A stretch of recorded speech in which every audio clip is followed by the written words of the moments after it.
नमस्कार दोस्तों, आपका स्वागत है हमारे चैनल महानंद गाइड में। अगर आपको नीड के टाइम पैसों की आवश्यकता है तो एसबीआई एफडी, ओवरड्राफ्ट और पर्सनल लोन दो ग्रेट ऑप्शन है।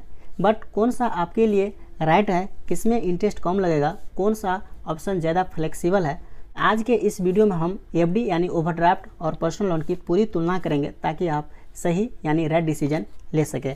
तो दोस्तों, ये सभी बातें हम आपको डिटेल में बताएंगे, लेकिन इससे पहले अगर आप इस चैनल पर पहली बार आए तो प्लीज़ चैनल को सब्सक्राइब करें और वीडियो को बिना स्किप किए अंत तक जरूर देखें।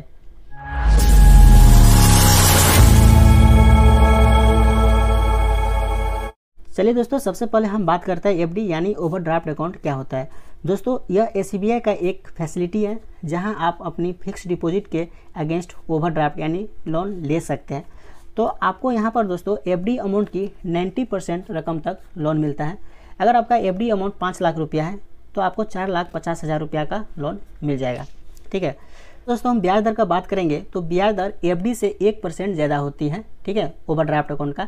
जैसे अगर एफडी पर आपको 7% ब्याज मिलता है तो ओडी पर आपको 8% ब्याज बैंक को देने पड़ेंगे। ठीक है, अब हम यहाँ पर बात करते हैं ओवरड्राफ्ट का पैसे आप कब तक यूज कर सकते हैं। दोस्तों, मैं यहाँ बता दूँ, जब तक एफडी चल रही है तब तक आप ओवरड्राफ्ट का यूज कर सकते हैं। ठीक है, ओवरड्राफ्ट के अकाउंट में जो भी मनी है उसका आप यूज इजीली तरीके से कर सकते हैं। दोस्तों, अब हम बात करते हैं पर्सनल लोन की। दोस्तों, पर्सनल लोन एक अनसिक्योर्ड लोन है जिसके लिए आपको किसी गारंटी की ज़रूरत नहीं होती है। ठीक है, तो यही हम ब्याज का बात करेंगे। एसबीआई में जो पर्सनल लोन का जो ब्याज है, ठीक है, 10.3% से लेकर 15% तक हो सकती है, एफडी ओडी से ज़्यादा। ठीक है, तो वहाँ पर जो है 8% मैक्सिमम आपको ब्याज देने पड़ेंगे, लेकिन अगर पर्सनल लोन लेते हैं तो आपको यहाँ पर 10.3% से ज़्यादा आपको ब्याज देने पड़ेंगे। ठीक है, चलिए हम लोन अमाउंट का बात करेंगे। तो लोन अमाउंट दोस्तों आपकी सैलरी या क्रेडिट स्कोर पर डिपेंड करता है। ठीक है, इसमें जो है फिक्स ईएमआई होती है जिससे आपको हर महीने चुकाना होता है, एवरी मंथ आपको पे करना होता है। ठीक है, चलिए दोस्तों, अब हम बात करते हैं। जैसा कि आप स्क्रीन पर टेबल फॉर्मेट में दोनों का कंपेरिजन आप देख सकते हैं। ठीक है, तो एक साइड मैंने ओवरड्राफ्ट लिखा हूँ और एक साइड पर्सनल लोन लिखा हूँ। ठीक है, अगर हम ब्याज दर का बात करेंगे तो ओवरड्राफ्ट का एफडी से 1% ज़्यादा होता है, वहीं पर्सनल लोन का 10.3% से लेकर 15% तक होता है। वहीं लोन अमाउंट का हम बात करेंगे तो एफडी का जितना वैल्यू है 90% तक लोन मिलता है। पर्सनल लोन जो सैलरी है, आपका जो सिविल स्कोर है उस पर डिपेंड करता है। वैसे 50,000 से लेकर 20 लाख तक आपको पर्सनल लोन मिल सकता है।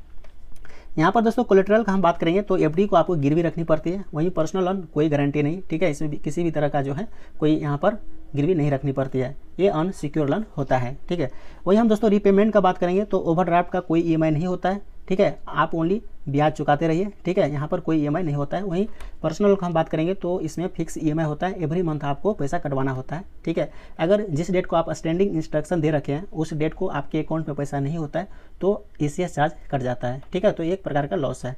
ठीक है, चलो वही हम प्रोसेसिंग का बात करेंगे तो यहाँ पर प्रोसेसिंग फी ओवरड्राफ्ट का 0 है, वहीं पर्सनल लोन का 1 से 2% प्लस जीएसटी चार्ज भी लग सकता है। ठीक है, चलिए अब हम फ्लेक्सिबिलिटी का बात करेंगे दोस्तों। तो ओवरड्राफ्ट का जो फ्लेक्सिबिलिटी है, जब चाहे जितना चाहे उपयोग कर सकते हैं। ठीक है, अगर आपको ज़रूरत पड़ता है 12 बजे रात को तो 12 बजे रात को भी आप अपने ओवरड्राफ्ट अकाउंट से सेविंग अकाउंट में पैसा ट्रांसफ़र करके यूज कर सकते हैं। ठीक है, और जितना चाहे उतना पैसा ट्रांसफ़र करके यूज कर सकते हैं। तो दोस्तों सवाल ये है कि आपको क्या सेलेक्ट करना चाहिए।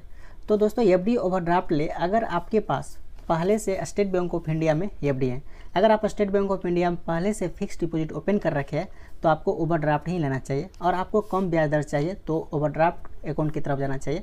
आप अगर फ्लेक्सिबल रिपेमेंट चाहते हैं, ठीक है, तो फिर आपको एफडी ओवरड्राफ्ट क्रिएट करना चाहिए। ठीक है, चलिए अब हम बात करते हैं पर्सनल लोन का।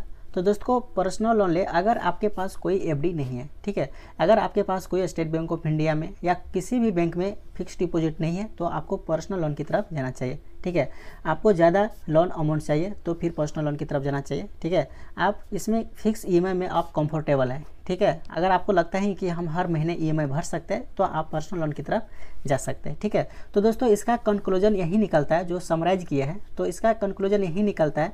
तो दोस्तों अगर आपके पास एफडी है और कम ब्याज पर लोन चाहते हैं, ठीक है, और कम ब्याज पर लोन चाहिए तो एफडी यानी ओवरड्राफ्ट अकाउंट आपके लिए बेस्ट है, वरना पर्सनल लोन ले सकते हैं। ठीक है, अगर आपको यह वीडियो पसंद आया तो लाइक करें, शेयर करें और चैनल को सब्सक्राइब जरूर करें।